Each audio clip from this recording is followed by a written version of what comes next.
xa một tí.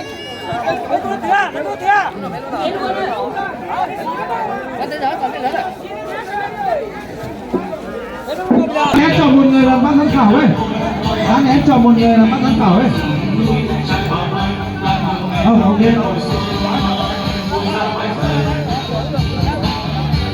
Của đó nhỉ, của đó nhỉ.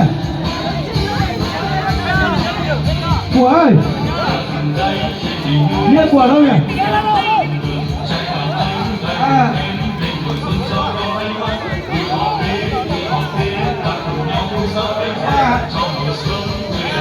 Ban giám khảo ấy. Thôi. Xin thầy của lúc là có lúc là của một kiểu được trốn trộn này. Cái giá này được trốn trộn này. Thế chỉ có giống này. Giá này em.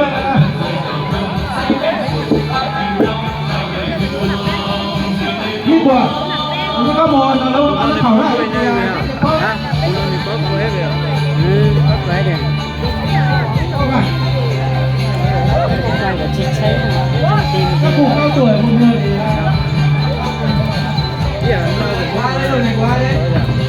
giờ này bắt tiền thì đó kìa, chỉ có trâu này bắt tiền thêm mới nè.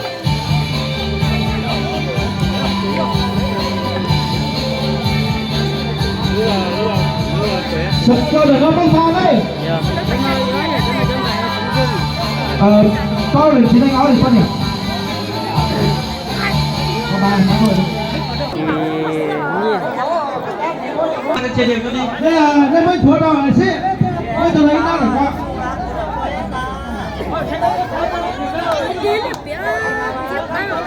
Không thì sẽ bước không.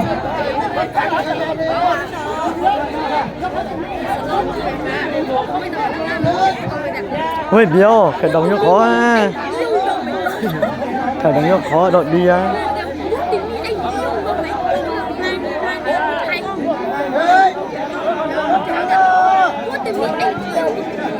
Bố tầm, sẽ bố tầm. Bố tầm nha. Cơ đây, kia đây. Nào, mọi người ơi, ra bên kia đây. Nào, đưa chào. Thôi bây giờ mình có lên, thôi đây đây. Hãy đi một cái đây. Số 1 đây, bên này số 2 này. Bên này số 3 này. Nào mọi người ghi rõ ràng. Còn con sáng đây đi tận đây này. Thôi đây, còn thoát chu hôm này tóc cái đây. Nó còn lấy túa lấy nó rồi đi này. Nhớ đây. Đây này.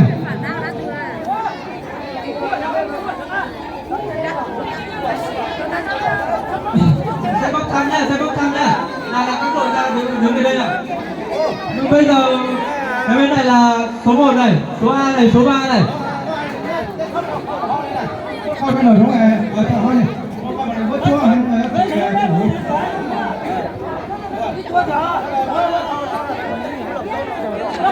là bắt tôi đâu?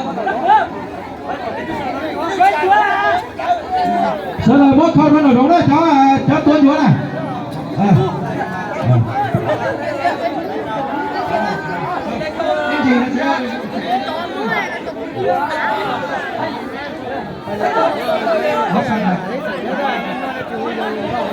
Mọi người ra bốc nào, có ra bốc thăm nào. Số 1 này, số 2 này, số 3 này.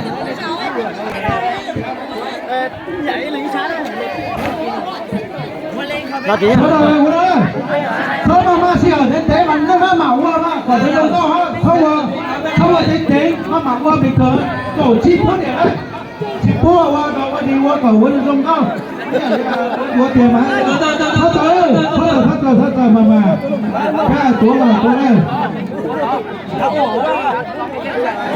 15 phút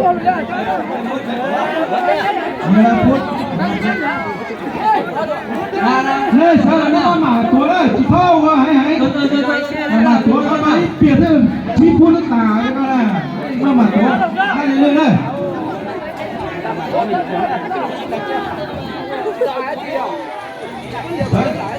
bắt đầu sao đây kiểm tra chốt đâu đó kiểm tra chốt đâu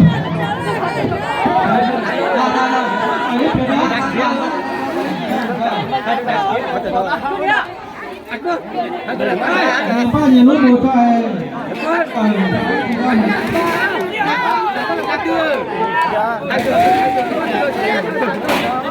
sau đó kia kiểm tra cho tao á bàn bên này có chưa bàn bên quán hàng này có chưa kiểm tra cho nhau đó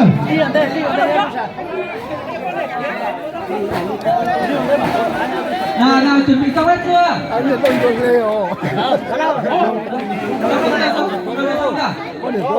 chuẩn bị sẵn sàng chưa 1, 2, 3 bắt đầu nào này cố lên nào thôi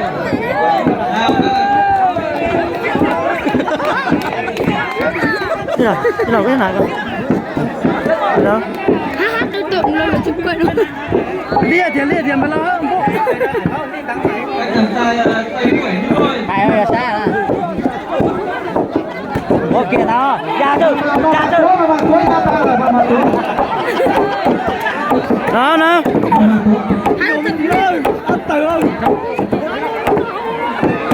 thay ra thay chứ không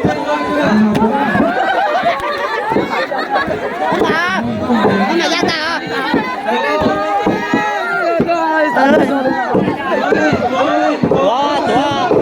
wow nè cố lên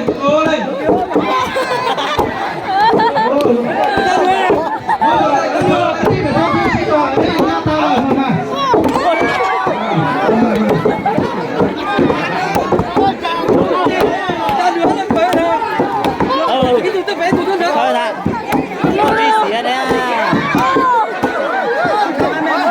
bắt mã chưa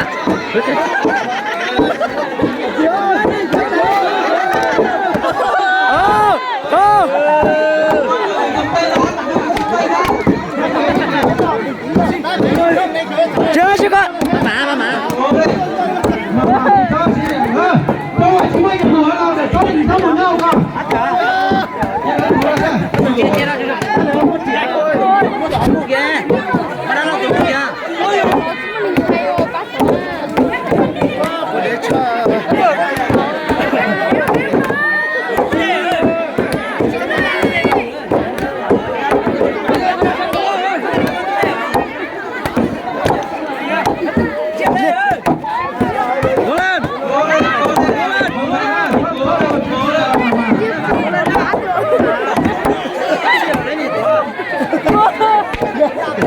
Chứa lên mà của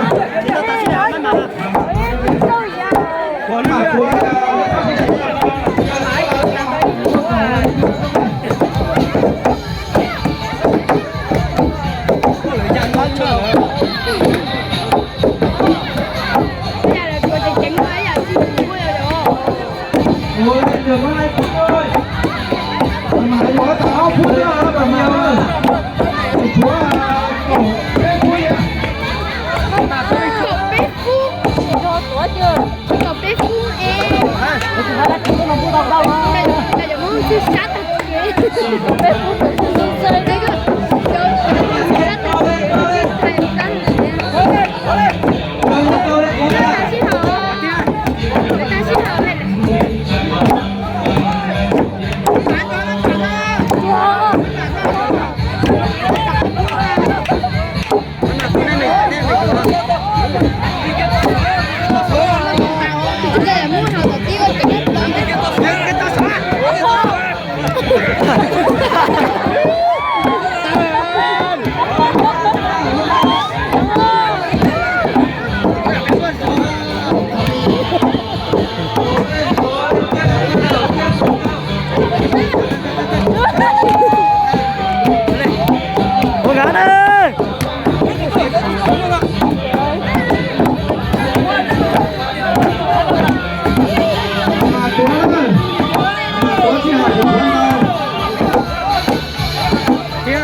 Chưa có là tôi có lên luôn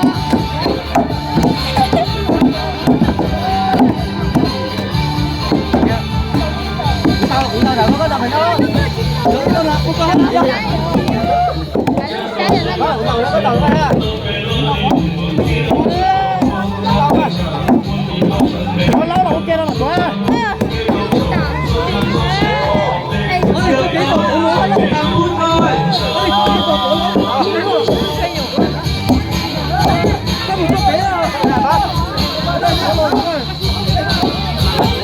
Không chỉ có là có hết nước cho nó đậu rồi.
Ôi, sao trường gì đâu mà dây quốc ở dây dây này, cái gì đi dây thì đi lui à tao là. Cố gắng lên. Bây giờ chưa? Dây dây này.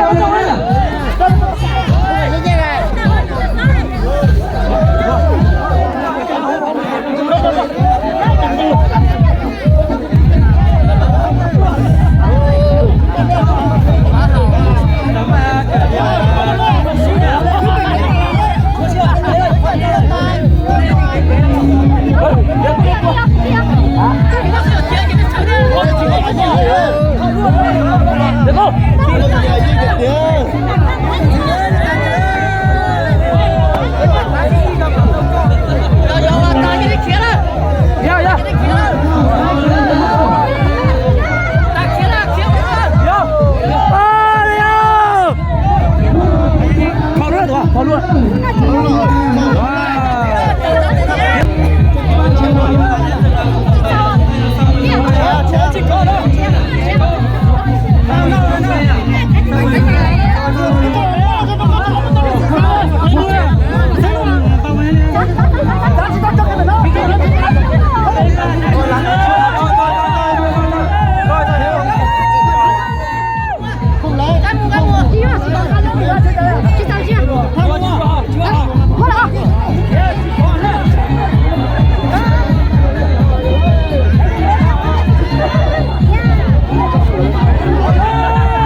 Sao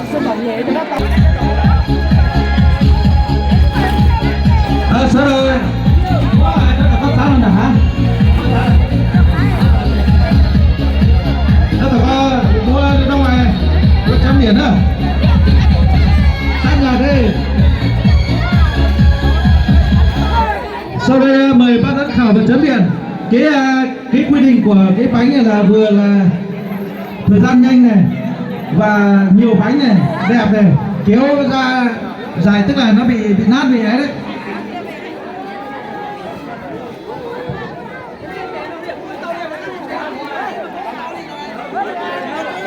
Phải cần một cái xong kéo hẳn ra nữa, cái nào kéo được dài nhất sẽ là bánh dẻo.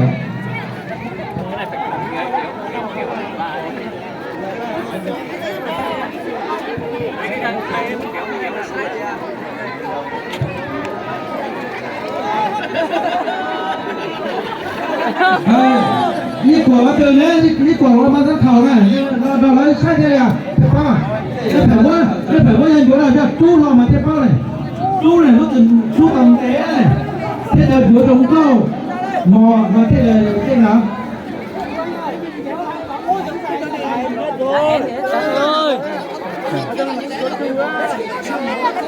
Cố gắng được. Thôi Văn Nghệ chuẩn bị đấy, cho Văn Nghệ lên từ gió chỉ tao bánh chua khoa gì chua đồng tao là cái bánh này ta xin nó phần trai ôn múa này ôn múa ta sẽ làm món nó món này.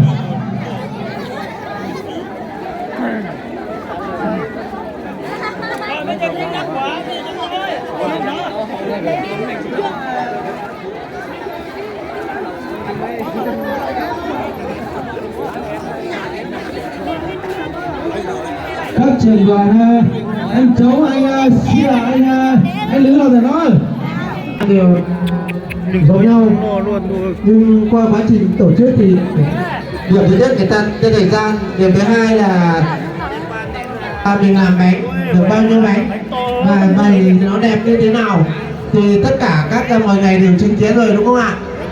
Thì tất cả 6 mâm này thì các đồng chí mâm nào đẹp nhất ạ? Đấy. Vâng, xin cảm ơn các đồng chí. Qua ban giám khảo chúng tôi xem xét thì người đã về nhất và người thương khảo thì là phá hồi là rồi đẹp vừa đẹp vừa thời gian nhanh nhất thì có 8 phút 19 giây đã xong rồi nhưng mà số bánh lên nhiều nhất. Xin chúc mừng đội đá đấy ạ. Để đảm bảo cho trình thời gian thì xin trân trọng kính mời tất cả các ba đơn vị dọn dẹp sân cho là tất cả các vận động viên để tham gia chương trình văn nghệ chuẩn bị đến sân khấu để chúng ta diễn ra tổ chức chương trình văn nghệ. Xin trân trọng kính mời ba đơn vị trở về vị trí để chuẩn bị chương trình văn nghệ.